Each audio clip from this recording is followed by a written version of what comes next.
contaminación de la atmósfera, causas y consecuencias.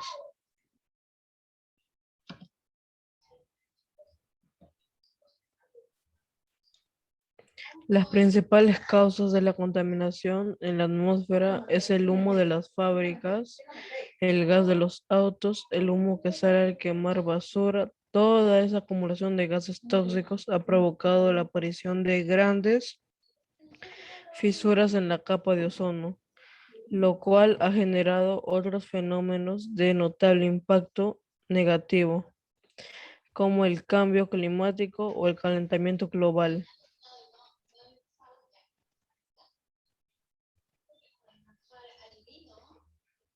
Las causas de la contaminación son las extracciones minerales. Muchos minerales se obtienen gracias a productos químicos, maquinaria pesada que contamina el aire en partículas de polvo o gases.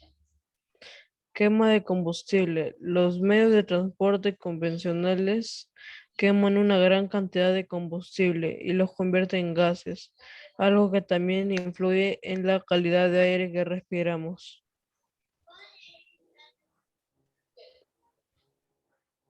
Uso de pesticidas en las actividades agrícolas.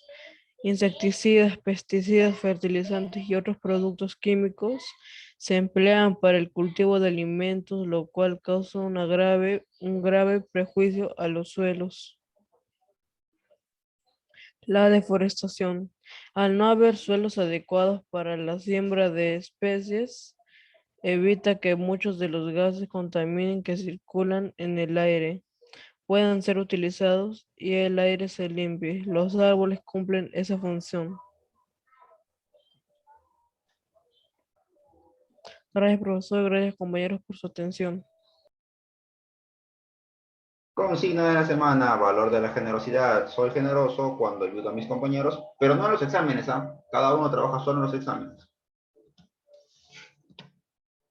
Hoy continuamos viendo la segunda parte de climatología, ciencia auxiliar de la geografía que estudia el clima. el clima, los fenómenos meteorológicos y las condiciones atmosféricas. Excelente.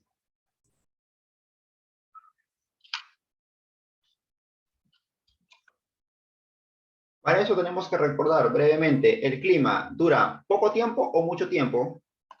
Mucho tiempo. Mucho tiempo. Como mínimo hay que observar la atmósfera por 30 años y recién podemos determinar el tipo de clima que tiene lugar. En cambio, el tiempo atmosférico Mucho tiempo. En horas puede cambiar. dura poco tiempo, puede cambiar en horas, incluso en minutos, días. Es un estado momentáneo de la atmósfera. Una mañana muy soleada se puede convertir en una tarde muy lluviosa. Esto no lo vamos a copiar porque esto ya lo hemos trabajado, solo estamos recordando nada más. Esto era novedoso. ¿Qué elementos constituyen el clima? ¿De qué depende el clima? Por ejemplo, de la temperatura. La temperatura depende mucho de la radiación solar. La temperatura es la cantidad de calor que existe en el ambiente. Por ejemplo, tú sabes que debido al movimiento de rotación, va a haber zonas que reciben directamente la radiación solar. Y estamos hablando del día. Otras zonas que no reciben los rayos solares. Estamos hablando de la noche. ¿Aquí existe una diferencia de temperatura? Sí. Si la temperatura se refiere al calor, ¿dónde hay mayor temperatura? ¿En el día? En el día. ¿Es mayor temperatura? Mayor calor. En la noche, menor temperatura, menos calor. Pero, profe. Cuéntame. La latitud, ¿te acuerdas? Definimos la latitud como distancia de cualquier punto de la superficie terrestre hacia El Ecuador. el Ecuador o la línea ecuatorial que está aquí en color rojo. Toda esta línea, bueno, que es más derechita, ya está, esa línea. Entonces, si los rayos solares vienen e impactan con total fuerza por aquí, esta zona tendrá mayor temperatura. A medida que se está acercando a los polos, los rayos solares caen con menor ángulo de inclinación, por lo tanto, Acá a las justas rozan el territorio, por lo tanto hace más frío. Vamos a hacer acá un análisis de cómo se relaciona la latitud con la temperatura. Y también depende mucho de la altitud. Hay que hacer otro análisis así como de la latitud. La altitud es la distancia de cualquier punto de la superficie hacia el nivel medio del mar. Por eso, para medir la altitud, usamos estas siglas, ¿te acuerdas? ¿Metros sobre el nivel del mar? Lo hemos visto en 8 regiones. Metros sobre el nivel del mar. No consideramos la base de donde surge o crece un fenómeno geográfico, sino el nivel del mar consideramos. Entonces, hay que hacer un ejemplo.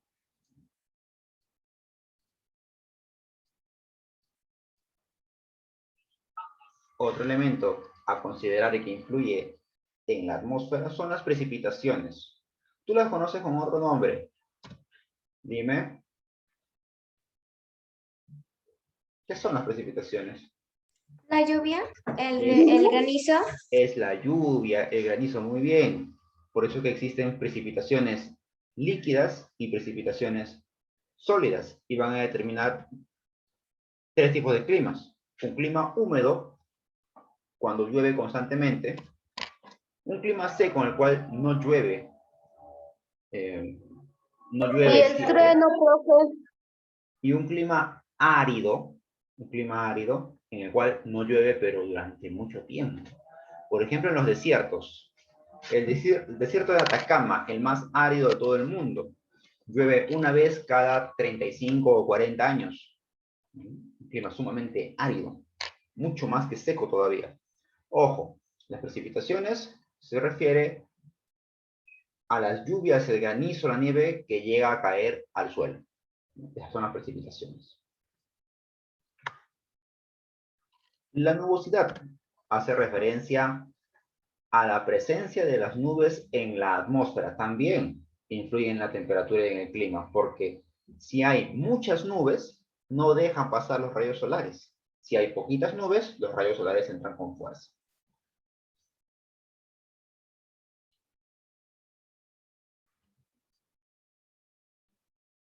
Si se juntan los cúmulos de conjunto. Los vientos. Vamos a encontrar nosotros vientos constantes o regulares que siempre van en una dirección, o vientos estacionales o periódicos que cambian de dirección según la temporada. Por ejemplo, acá tenemos los vientos alisios que siempre van de dirección este hacia el oeste. Siempre. Estos vientos alisios siempre tienen esta dirección, por más que sea verano, otoño, invierno. En cambio, hay vientos como los monzónicos, que son estos vientos de aquí, que en verano tienen un sentido,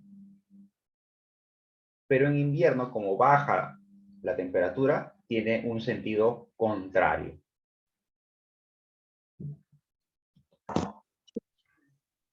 La presión atmosférica. Vamos a definir qué es la presión atmosférica. Y acá le vamos a poner. Es, en términos sencillos, el peso de la atmósfera. Acuérdate, ¿ah? El peso de la atmósfera. Todos nosotros soportamos cierta presión atmosférica. Nuestro cuerpo está cargando todo ese peso de la atmósfera. Y el peso de la atmósfera es la gravedad, profe. Bueno, la gravedad se relaciona, es una fuerza, no tiene peso, es una fuerza. Es una fuerza invisible, profe. Por último, vamos a conocer algunos instrumentos de medición de estos elementos. Cuando te pusieron tu vacuna, la enfermera te dijo, si te sube la temperatura, tomas tu pastillita. ¿Y cómo sabemos si nos sube la temperatura? ¿Qué usamos para medir nuestra temperatura? ¿Termómetro? Termómetro. ¿Ya está? Con el termómetro mides la temperatura. En este caso va a ser la temperatura ambiental. ¿Qué significa la palabrita termo? Termostato. Por ejemplo, termósfera. ¿Qué significaba la palabrita termo? Temperatura. Temperatura. Temperatura, calor sobre todo. Metro, medición, medida. Medir la temperatura. Medir el calor. Profe, La palabrita pluvio. Tú sabes que metro es medición. Medida. Pluvio. No confundir con fluvio. Fluvio es río. Pluvio es lluvias. Entonces, el pluviómetro sirve para registrar la cantidad de precipitaciones. El nefómetro. A través del nefómetro se va a medir la cantidad de nubes que existe en el ambiente. Porque de las nubes depende la filtración de los rayos solares. También se usa el anemómetro. Un anemómetro, que es el que tenemos en la imagen, sirve para registrar la dirección y la intensidad con la que está soplando un viento. Con esto se ve la dirección. Y con la fuerza que se mueve, determinamos la intensidad a través de esos numeritos.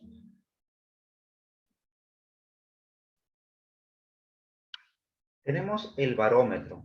El barómetro se encarga de medir la presión atmosférica. Y por último, el higrómetro. A través de un higrómetro se puede registrar la cantidad de humedad que tiene un ambiente.